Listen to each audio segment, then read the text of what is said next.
Security is just layers, and it's really human, obviously, with what you just said with social engineering. But at the same time, most of the attacks are application based. Mm. Like, who introduce vulnerabilities in the company? It's the developers. Which person does the less security in their job? Sadly, today is still developers. So developers create security issues, but they don't really know about it, and that's a lot on school. Welcome to the Elephant in AppSec, the podcast to explore, challenge, and boldly face the AppSec elephants in the room. I'm Alexandra, your host and AppSec enthusiast and growth manager at Escape, an API discovery and security platform. Today, I'm thrilled to welcome Patrick Mathieu to the podcast. Patrick is currently Senior Manager of Product Security at DoorDash, but his impact on cybersecurity world spans years.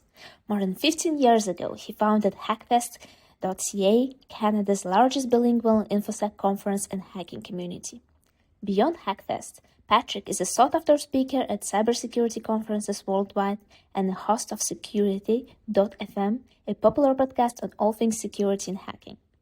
In addition to his industry roles, Patrick serves as an advisor on Quebec's Cybersecurity Committee, where he helps shape policy at governmental level.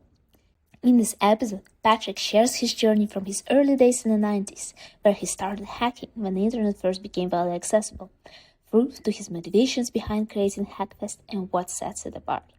We explore the vital role of cybersecurity committees, the influence of big tech on government policies, the dangers of social engineering and phishing, and so much more. If you're passionate about hacking and security as Patrick is, you don't want to miss this episode.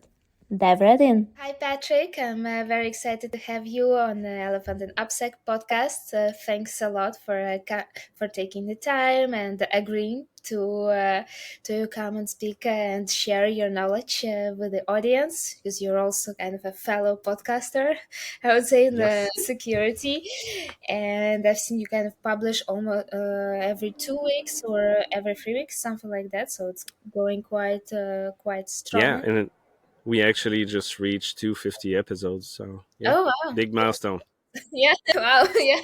It's been years then, so it's good. Yeah, end of 2016. So been doing this for a Wow. little while. It's fun. Yeah, so you're way experienced than me. Oh, you're good. You're good. Yeah, and I saw actually like one of your podcasts, last podcast episodes. I think in June you talked about the government of Quebec's cloud approach and how inefficient. Yeah. I think it is, and I think it's free. They spent $300 million, something like that. Yes, they not they invested. They onboard 10% of the government agencies, and it's already costing 350 million a year, I think, which is like more than most company that manage million and billion of requests a day, and they Oh, don't. yeah, So it's expensive for sure. yeah. But you're also the advisor, right, to the advisor of cybersecurity committee of the Quebec government. Yeah, exactly. I'm on the cybersecurity committee, the first one they created for Quebec government. Um, I wish it was more active, but yes, trying to help. How are you trying to help there? Well, they technically just made us review some documentation. I cannot say much, but Mm. it's let's say it's minimal versus other committee I saw. Like they build a ton of documentation and ways to improve government security, efficiency, these kind of things. But yeah, I mean, trying to help on that side. With Hackfest, we do help by talking about the issues, by doing responsible disclosure on vulnerabilities with the government. So we did a ton of those. We have an initiative where we scan all of government exposed assets on the web and we report this to them. Uh, like we still find computers that are online and not updated for 20 years. So that's the kind of things that it's not crazy advanced security, but it shows the disconnect. Yeah. Yeah, I mean, everything with the government usually takes a lot of time, so it makes sense Hmm. that there is some things that are not now Exactly. Yeah. for 20 years. I guess it depends, depending on the country. And for example, in France, the government gets more and more involved in the cybersecurity field. Like they Yep. they try to subsidize startups, try to subsidize the company, even locally, like in the very Hmm. small regions. They try to kind of fund the companies. And actually, there's big partnership between some of the regions and Canada. I think last year Yeah. some people from my company, they went to in cyber forum in Montreal. So there is always kind of communication, the French part. Yeah, for sure, for sure. But I mean, France got this. I always forgot the name, but they got like an agency about security, right? Yeah, there is a Uh, cybersecurity agency. which Yes. is pretty advanced, and they do things like framework similar to NIST in US, but Quebec and Canada are pretty behind on this. So we use that one and the US one. That's kind of our reference. Yeah, it is. Okay, and but your podcast is also called French Connection. Actually, Yeah, French. actually, because the idea at first was, well, it still is, but it's just coordination is a bit complicated. But it's news and opinions about information security from Canada and Europe, because we had um, Damien, the Zetaz person that is on the podcast with us. Not always, but sometimes. So at first, when we searched for the name, we wanted something not French in title, but like international, Mhm. but related to hacking. And I think the French Connection, the story about this is super fun because it's related to the prohibition during the war, and they were Okay. passing alcohol and other things through like specific, I don't know, channels and things like this. So it kind of fits with hacking actually. So yeah, Okay. that's the story behind it. Yeah. Checking the system. Yeah, mostly it was not computer based at the time, but yeah. I think the mindset on its own you kind of can apply to anything in your life, whether it's computer based, or even Hmm. you can have life hacks as well. So it's more about, I think, the mindset that you have, Yeah, rather than exactly.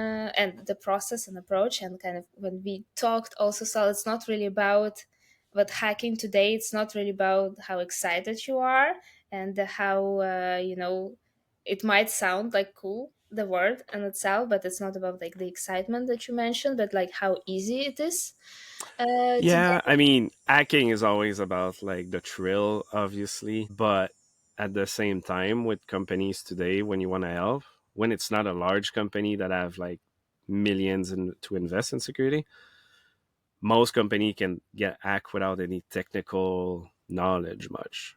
I mean, basic knowledge, but you don't have to be really advanced to succeed.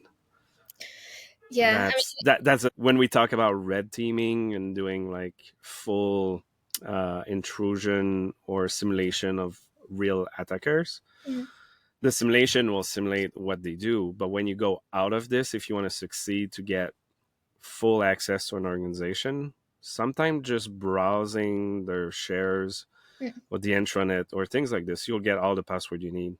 Like yeah, you don't have to really go at the technical level to get your way in. So yeah, it's fun to go deep and being super knowledgeable about ESM language and bypassing the EDR. But sometimes you don't even have to do anything and you can get the same results. So that's the part that is sad about today. But at the same time, like laws are coming up in place to force companies to do security. It's not perfect, but we're getting there. So yeah. yeah.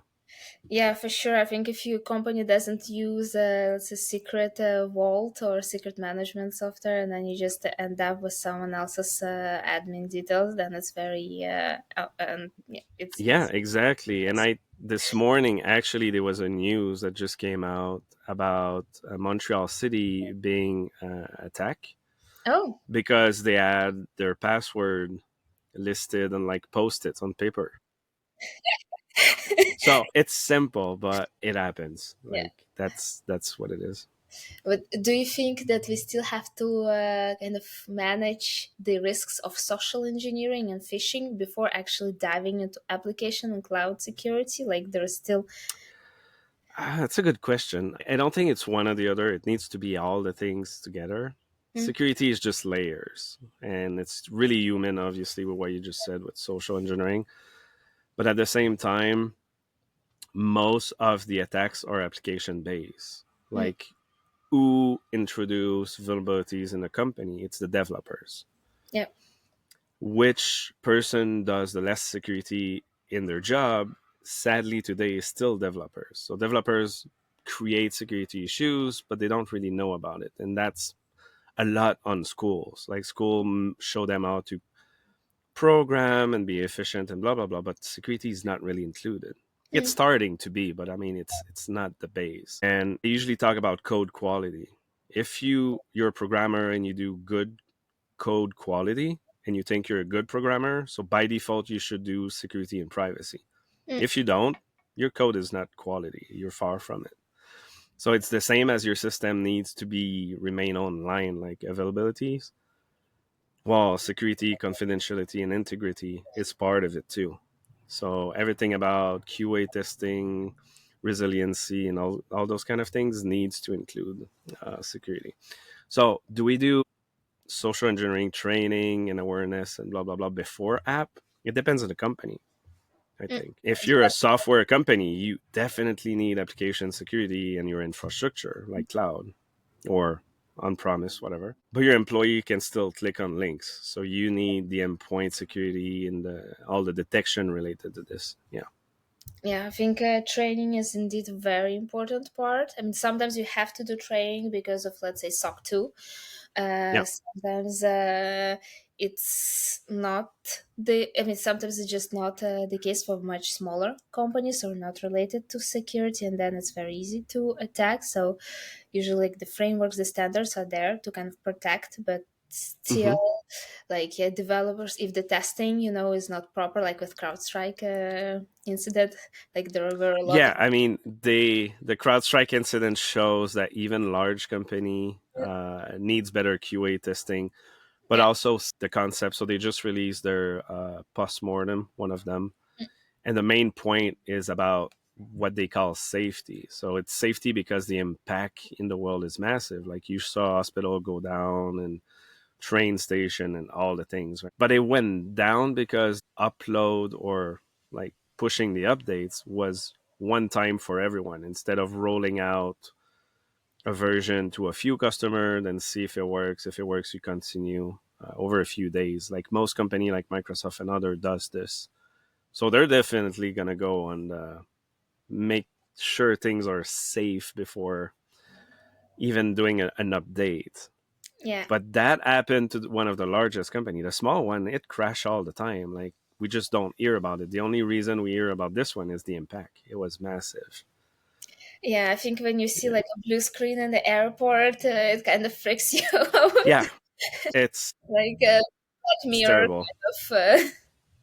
Yeah, yeah, exactly. And that's basic QA, right? Yeah. I'm not saying it's an easy problem to fix, but on paper, it's technically easy. It's just testing your software and have a rollout that is continuous instead of one time only. So on paper, it's easy, but for a large company like this, it's going to take months to fix for sure.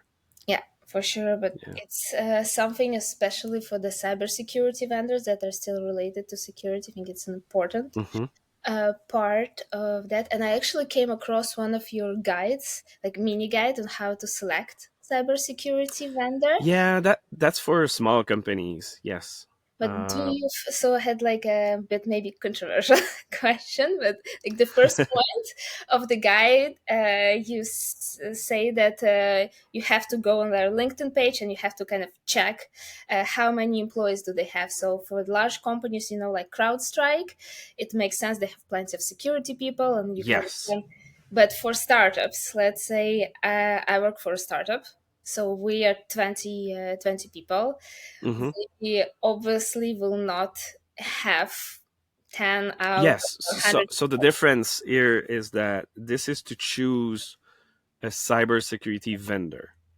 Mm, So if you're a small company, like you said, you're a little startup of 20, and you want to hire a company to do pen tests against your mm, infrastructure, your application, the issue in the market right now, I mean, I see this mostly in Canada and US, so I'm assuming Europe and elsewhere is the same, but there's so many companies and people that doesn't have any skills in security, that because they know cybersecurity have a ton of money to do, they switch their skills and their website. Like an IT company doing, I don't know, installing servers will say, oh, we're now expert in cybersecurity. And they will start to sell pen tests and audits and ton of things. A small company that doesn't have knowledge in IT and security, if someone comes at them and say, we can test your infrastructure, we're a cybersecurity company, they'll believe them. Like they have no reason to say it's fake. But so many of them are fake. It's not even true. They're just there for the money. So the one trick I say to people that doesn't know anything, like they don't have an expert internally to choose a security vendor, at least go check if this company have experts in security in their LinkedIn. Mm. So when you see like a pen testing company that have 20 employees and none of them have ever worked in security before, it's a red flag. Okay. I'm not, you Okay. know. So that's more the approach on that one. But you're right though. Most company doesn't have security people internally, and that's what caused the issue. So these company don't know how much they should invest in security, and when they do, they don't have the knowledge to validate what they're buying. Mm. So it's really complicated because you got laws that says you should start doing security, you should have a like a ownership CISO or something that owns security if there's an incident, but they don't have the knowledge. They don't know anything. How to choose a cybersecurity vendor. They don't. So that mini guide is just like do the bare minimum to check if there's someone that works and have security experience. It's not perfect, but it just gave a little verification. Okay. So it's Yeah. okay. Okay. I see. So it's kind of more, yeah, about at least someone No, no, having the exactly. experience, but it Because it does could not be have a to be, little small only company doing large pen tests and they're vendors. two, three So person. But if you see okay. they're So all out of school and never tested anything, it can be mm, fine. But you need to know they're not like expert of 20 years old. Like you mm, need to balance your thing. But I saw some company that say their website says cybersecurity expert, and you check who works there, nobody ever worked in security, but they're still selling security services. So it can be dangerous too, because those people okay. will do a pen test against your organization, Mm, find nothing, so you'll think you're pretty good, and the bad guy is going to come and just destroy everything because obviously there was a lot of things that they didn't see. Yeah, it's the world that we're in because yeah. And how would this process be different, from a large organizations? Like, would you then privilege cybersecurity vendors that have at least more than hundreds of no, people, or would you I'm fully still be open to open startups. to start like Definitely, cybersecurity startups? the Let's say the someone. main concern is usually the Yeah. startups when they build a product. Usually, don't have a security person to make things correctly. And the funny thing in the industry, when researchers start to look at vulnerabilities, security product, there's usually a ton because security of security products is usually not something that is Hmm. done. So we look, we like researchers find bugs in software, but they don't always look for security. But I mean, no, I'm all for startups. I mean, usually they have great Mm. ideas, they have a good approach. That's a good way. While the large companies, at one point, they get so big that they're better. That doesn't mean anything. But to give an example, Quebec tried to do an election online, and the company that were selected, none of them have at least one security Mm. analyst or pen tester or anything in the company. So they're selling election software without caring about security of their software, which I think is crazy. But if you build a software that is not impactful, that it's not Oh, election, wow. it's just like, I don't know, anything else that is not that bad, it could make sense. But some company, like if you're in medical, election, and things like Yeah. this, like system, you should at least have a few people in your company that talk security or privacy. But that's Yeah. not the case most of the time, but obviously. Yeah. But I think for me that's crazy, especially for the elections. You know that there is no, Hmm. let's it's such a sensitive topic, especially I think in North America. In a sense, let's say a bear group wants Yeah, to and you attack it cannot even and confirm somehow it because like nobody had change the the knowledge election or the results. nobody really verified the software to prove if it's 100% valid for election. So you buy the software from company that says, "Oh yeah, it's fine," but you don't have any proof. So that's how it's hard. That's why it's complicated and dangerous in some ways, right?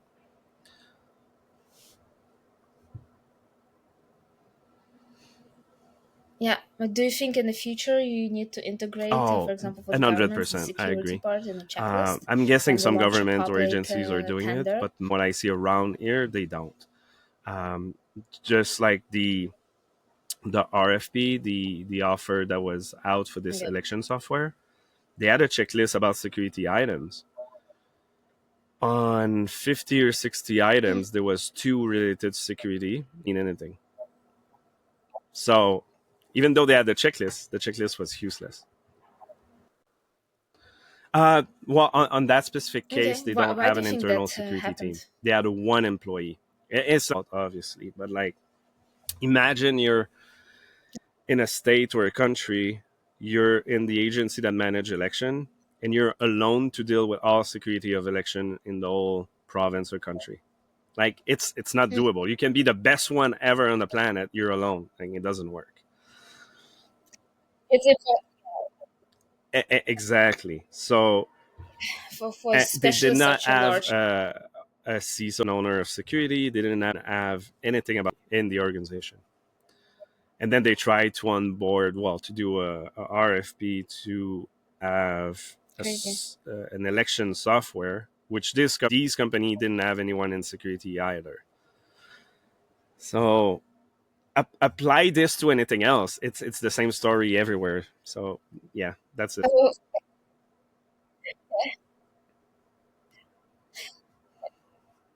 so it's Yeah, a great actually topic for actually, like one of those company, hacking I think it's contest in after. Australia, contests because they wanted to buy the software. So they made a public contest of people that can hack into the software, and I think within a month they found 1,000 vulnerabilities.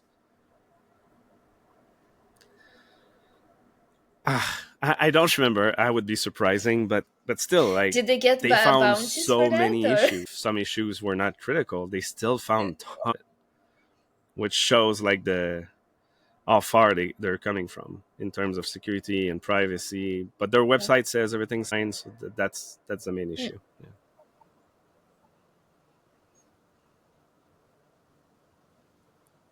Yeah, and do you think that's something that's going to change in a couple of years I see a lot of eventually, things or it's going to moving. take like I know 10, 20 France is years to going actually quick change the at this. system? Some other countries too.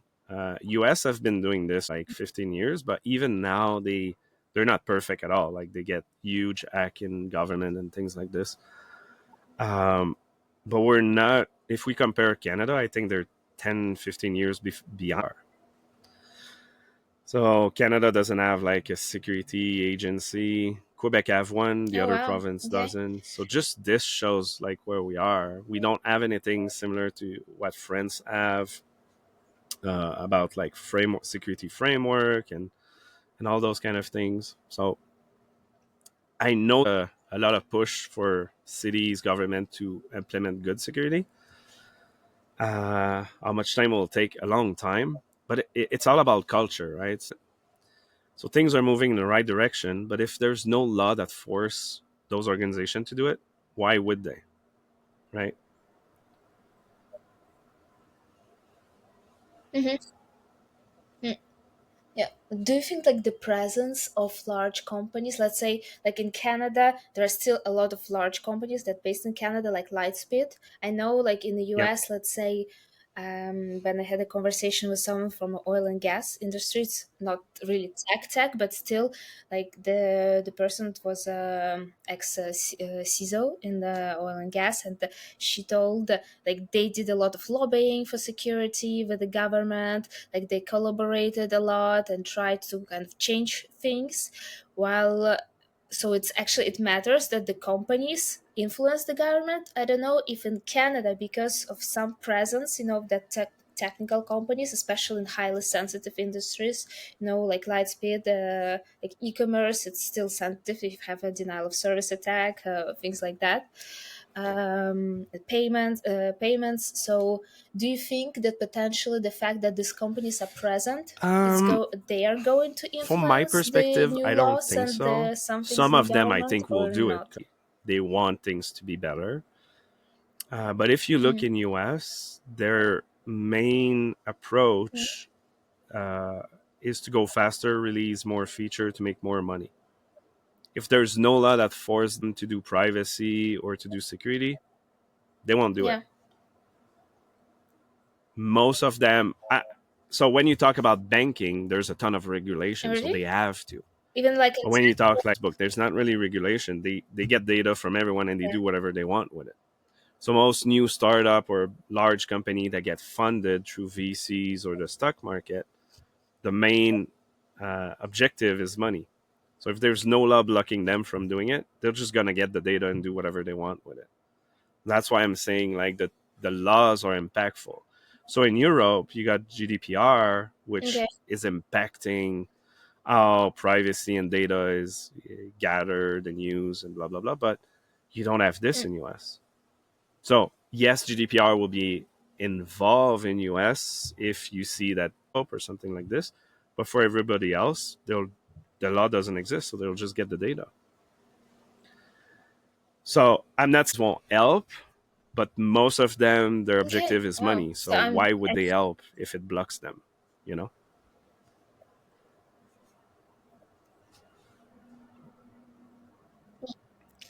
I mean, they Yes, can if it exactly. damages their reputation, because I So think in you the would US have a it's a risk lot based assessment, an on approach to reputation. say And this is more at and public visibility relationship is higher on the list of you. So if you can mitigate some risk, and there's a lot of yeah, laws regarding this and ways to, if you have an incident, you have to report it to the government. But depending on what the incident is or how it happens or how many people, the type of data is, sometimes you don't have to report it. I'm not an expert at it, but there's ways that they can play around it.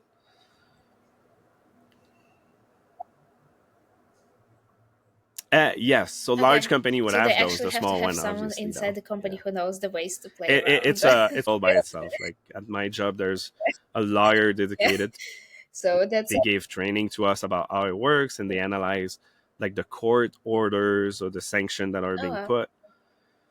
And yeah, it's a world by itself. Like it's really complicated. Yeah. Okay. Wow, but it's super interesting that potentially there will be just one direction of the lawyers. Like you always had the Yeah. classical lawyers for criminal cases, but eventually there will actually be this direction for the Mm-hmm. lawyers to think more about data, how and security, and have actually like, specializing on that. And that's very interesting. Do you think that if you work in this type of, let's say, in this I direction of mean, it being a lawyer, depends. do you From the need one to I have know, some technical most background as understand well? how the technology works, but they're not expert at all. But you need to understand like how the system works. So more at Mm. the architecture level. Then like where is the data going, the data flow, these kind of things. Where is it stored? How, Okay. where does it goes? This kind of level.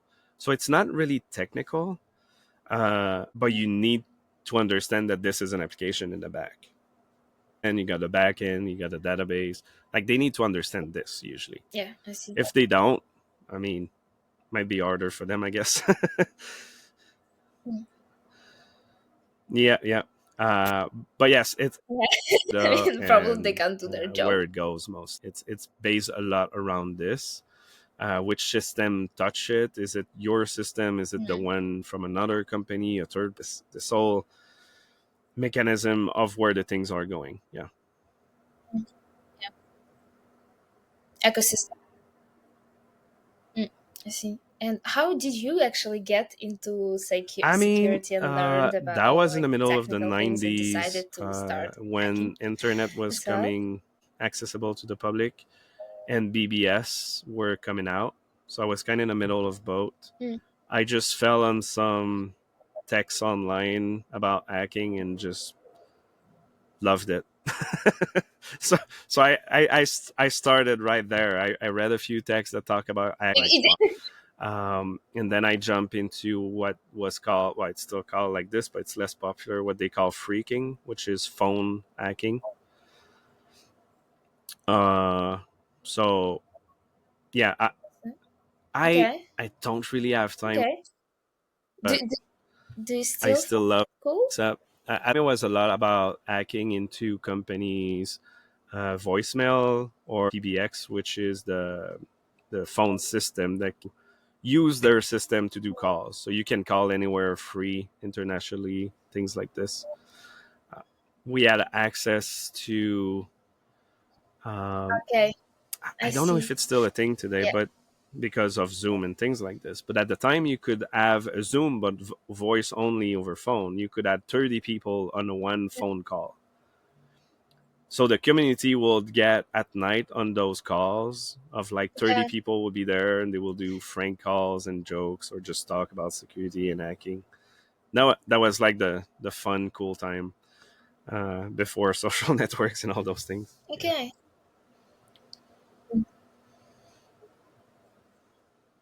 I mean, now you still kind of do it. It's more Yeah, into yeah, it via Zoom, exactly. or for example, with But my friends, sometimes we do it via but WhatsApp, those like a things group existed call on just on the phone WhatsApp or system. Yeah.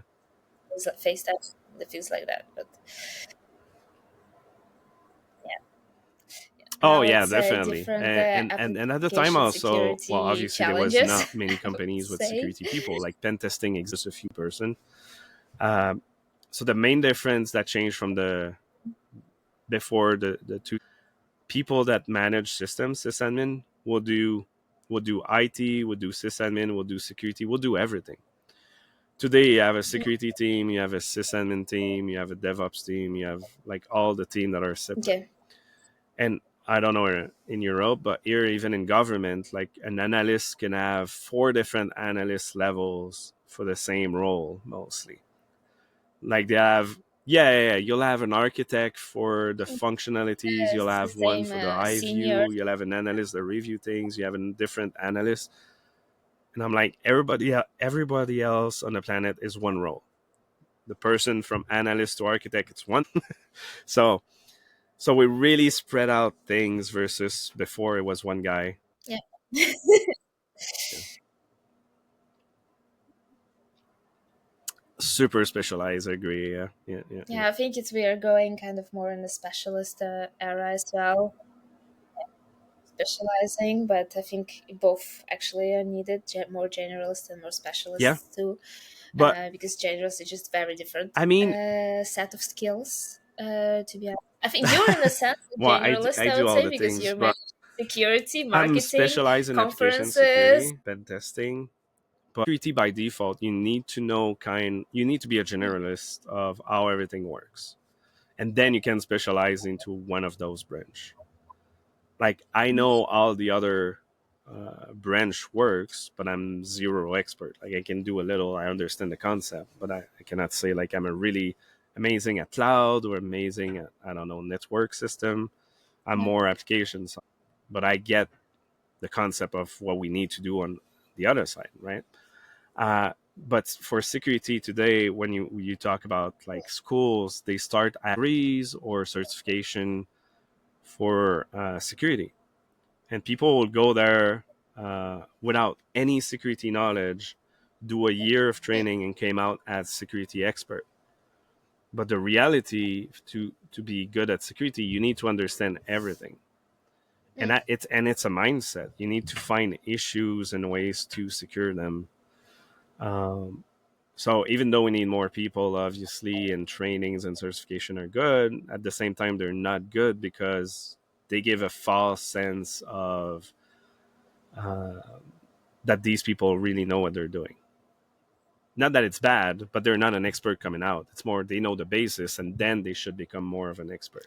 But the Yes. markets see this, oh, they got their certification, so they're obviously expert. We'll put them in position of large power into a company, and they don't know what they're doing.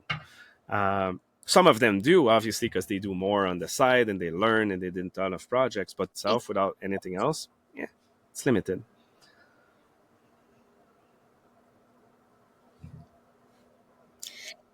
I think just the training itself is more Yeah. rather to just get indeed I basis mean, knowledge. Whether it's in security or any other area, just to show at least understand what you're talking about or what other people are talking about. well, But you then said the it's more right about word. Yeah, sometimes there's a for lot some of people it's company that also just about want to check checking the box boxes. and So they'll sure I have have someone in this and that security just for certificate. that box and the compliance or whatever it is. It won't secure them, but on paper they'll look good. Yeah. And that's why I I think always it's talk people. of laws when I talk of Yeah. this. I'm like, until there's a law that nothing will really change.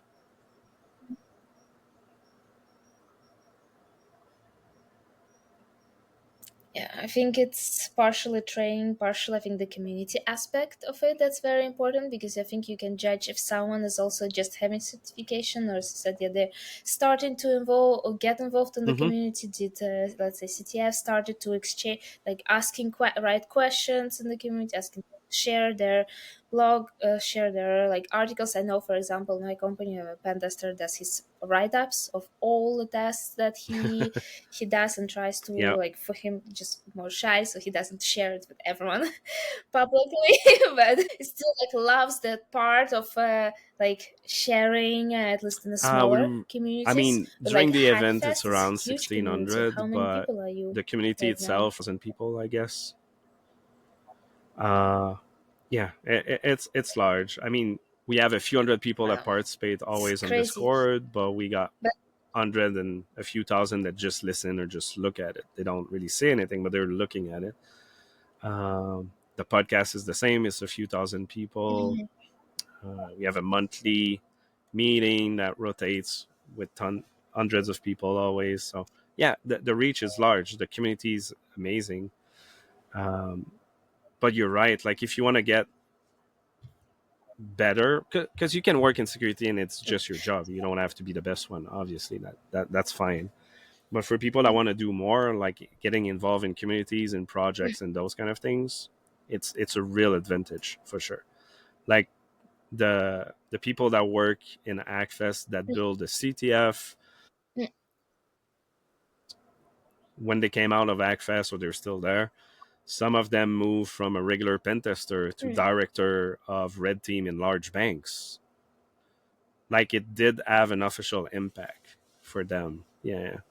So Okay, wow. yeah, being involved in communities really matters. But it's not for everyone. Like I'm Yeah, I not think saying this, but yeah.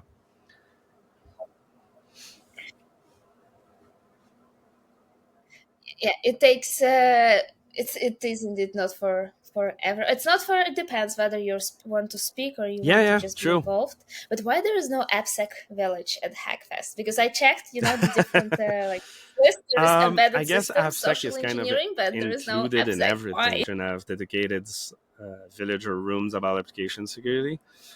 Um, I don't know. That's a good question. It's my main job, and I didn't. So thanks. um, Yes. no, I was I think the most people in security works in one of those two things: pen tests or application security. So our main approach was to get things that are different. yeah. So this year we'll get a SCADA ICS village about everything that is critical Okay. infrastructure system.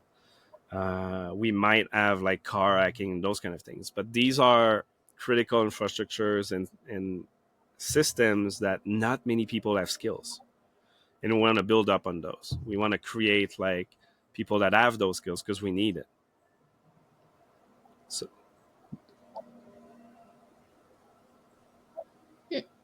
Yeah, I Cool, mean, what cool. actually, Yeah. like the second most watched episode of my podcast is about SCADA security and how Hmm. it's related to the AppSec. So it's definitely somehow very interesting topic.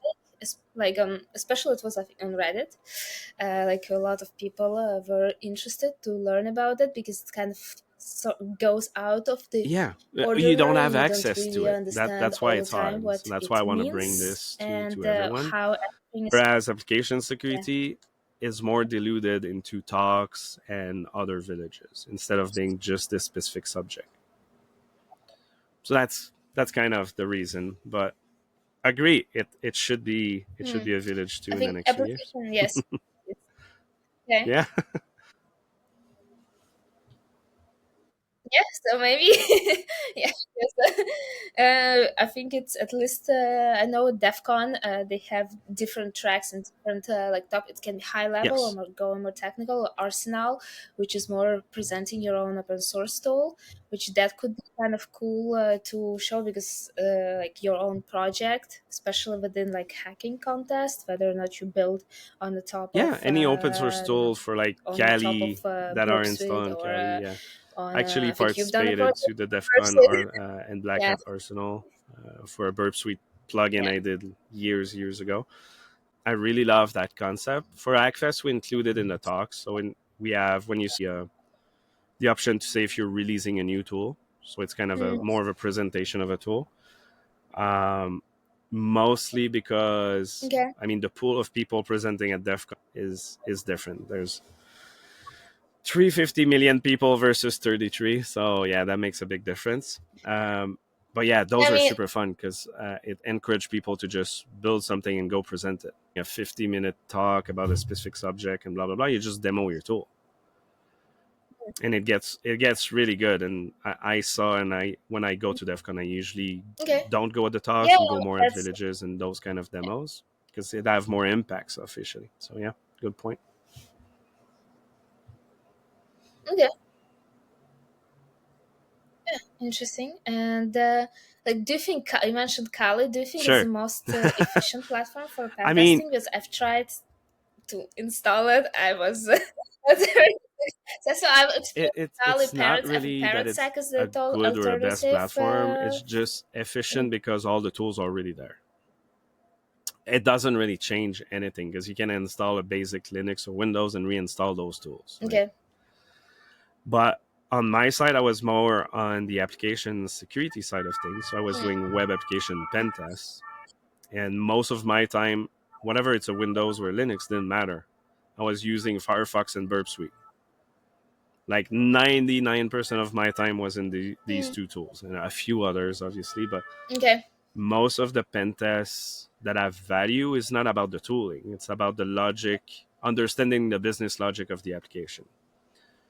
So you have to figure out how the app work and what abuse case you can do, or ways to exploit the features of the application, and that adds more value than finding technical issues is always good, Mm, but like finding an SQL injection could be really impactful, obviously. But sometimes the hack is not about the injection, it's about how the tools work and bypass the yeah. logic. And then you can become an admin or bypass security measures that you buy something at $1 instead of $1,000. Like the whole logic of how the application works have so much more value um, than just the technical. And that's what usually makes a good pen tester versus a regular one. The good one will sit with the developers and understand the workflow and all the details, and then will use the Do you, technical side to abuse those things. Yeah.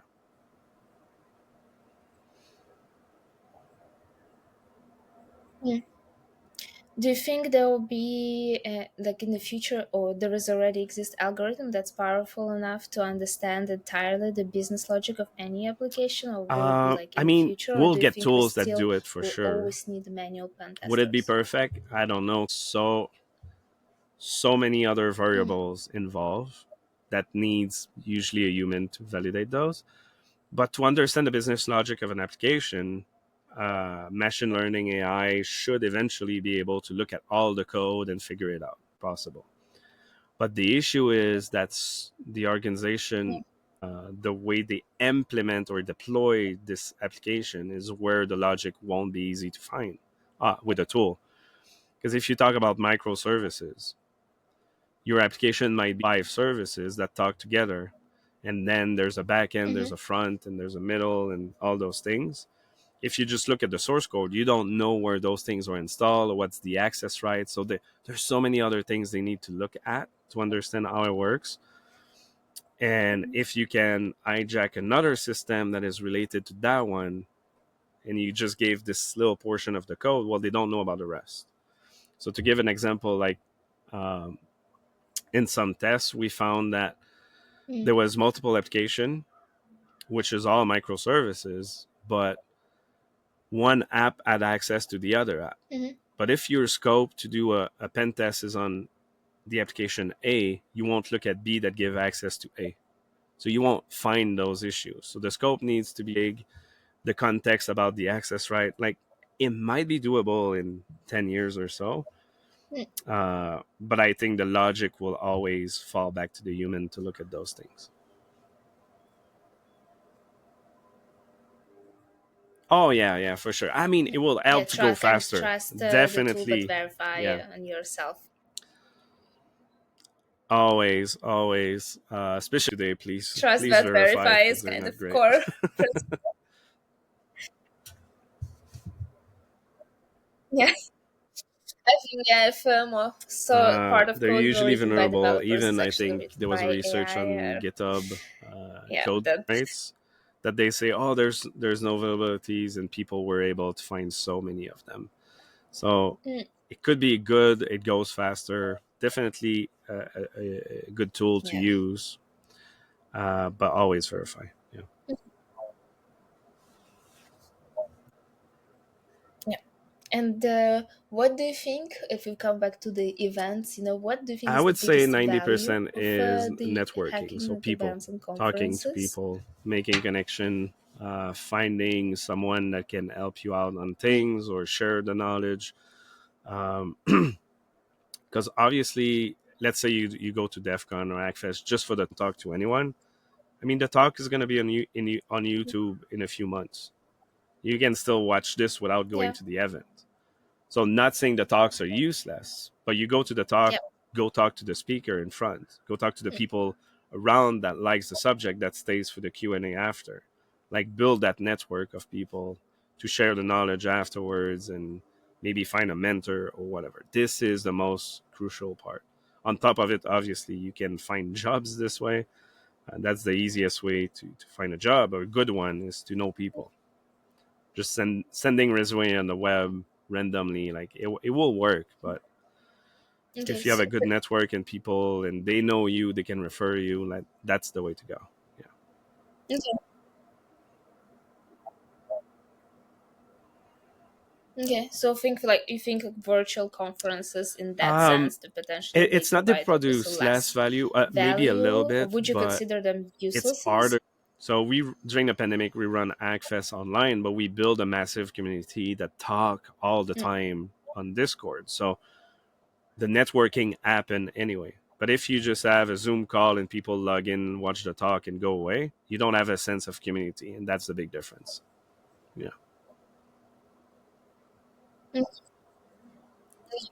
yeah, yeah, it makes actually it makes sense yeah. I mean, because then it people works, can't exchange but accounts, even it's ask so much questions more to the effort and speaker things or to put in place virtually than discuss what you put or people in a discuss. room. They'll Yeah. talk.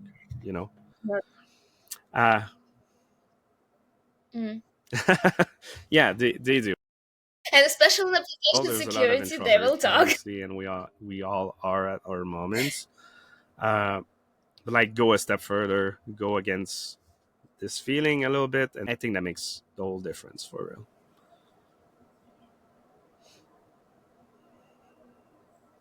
Yeah. And I think community and actually Yeah, yeah, yeah. networking You're is right. Yeah. something that comes up a lot in advice for younger people on the podcast. That what do you think? What other things do would you Sure. advise? To young security people or I mean, young if you start in hackers security and to do to actually you're looking for your progress in first their role, career. that's the hardest part. because security is about knowing a lot of things. So when you start and you want to start Mm, in security at first, you need a company that will mentor you and like help you grow. And that's not most companies. So you need to find a company that offer this, or you need to find a role that is a junior role. Like there's a lot of security operations center, like SecOps role to look at incident logs, those kind of things. Those are entry level, give you the connection and people and knowledge to go further. If you want to start in pen testing, a lot of pen testing companies will mentor you to scale up. So that's a good one too. So those two, like red and blue teams, are good. If you want to go further, and obviously that's not for everyone, but if you want to be, I don't want to say the word better, but if you want to look different than the other candidates, getting involved in the community in events in CTF, building projects, put them on GitHub, mm, these kind of things, like doing the going above and beyond. That would obviously make you more attractive for company to hire you, because even if you don't have any experience in companies, you do have the experience in the community or in the project. So that shows that you are interested, but also shows that you can build tools, or that you have like you did something more versus a person that went to school and submit a resume and nothing else. But like I said, it's not everyone that want to do this because it's just a job for them and it's fine. But the first job is still the hardest to find. So that's it's a choice. oh, Yeah. yeah, at least to actually get to this first step when you actually get this initial experience, Yeah. especially And that if maybe networking you in don't, or events if you want to get really first helps. internship, or then after this first It does. internship. And with Hackfest, I got tons of people Mm, that comes to me and say like, thank you to yeah. introduce me Do, to do you these have a people, or to talk about these company or whatever, and they got their first job because of it. Like there's a ton about it. Like we give talks in schools, great? and most So it's of the yeah. school that we give, like let's say there's 20 students, half of them would not care about security. That's not what they want to do. They'll be intrigued. It's like, oh cool, that's fun. But there's always one or two students that are like, oh, this is what I'm gonna do. And I like it. Like we give the passion. And in most of the class that we go, there sometimes we, which is super cool. Like because we see they have the interest, they'll do a little bit more than the average, Okay. and the Yeah. attitude is the main differentiator. So if you show that you want to learn instead, and your mindset is security, it goes really far. Yeah, yeah.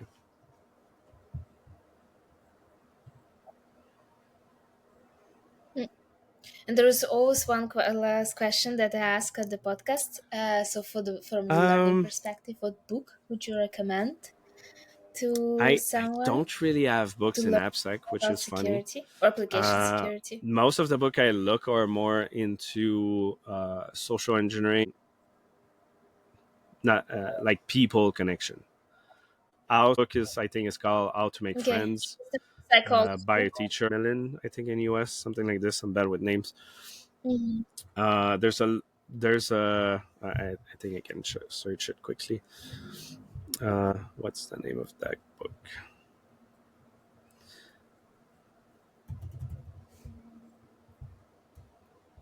So it's kind of like how to influence and Yeah, influence people, like Dale I Carnegie, don't or remember the exact name of the things book, like but it's by Chris Voss. It's an more. ex FBI negotiator. They explain to you how to negotiate, the techniques and these kind of things. So it's not really Okay. directly security, but it's the social aspect of it. And it applies to business, it applies to sales, applies how to talk to people Hmm. when you do a report readout in a pen test. Like you can apply this to everything social. And the social part in security is the most important. You can be the best at technical. Sorry. You can be the best at technical, but if you cannot explain the things correctly to the other person in front of you, your technical skill are useless because there's no value to it. So one of the most funny thing is pen testing. You do a pen Yep. test, Yeah, I agree. you can spend a month, you find hundreds of vulnerabilities. If your report is bad, the client only see the report, so he thinks you're bad because you're not good at report readout.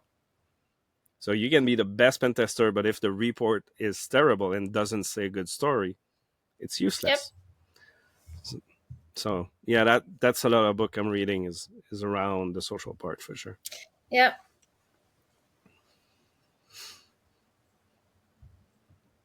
Yeah, I mean, I totally agree with you. I think the social skills in the end, that's the ones that are one of the most important, and especially in security, where you have Yeah, to kind of, you did from the pen testing perspective, you have to present to explain, also from all application the security time. Yeah, perspective, where you work because with application security developers, is so you have this to win is them finding over. issues If you and working with the engineers to and you fix them. can't, So if you don't know how to talk to them, the approach or yeah, writing a good report and explaining, yeah, well, they're just gonna go away.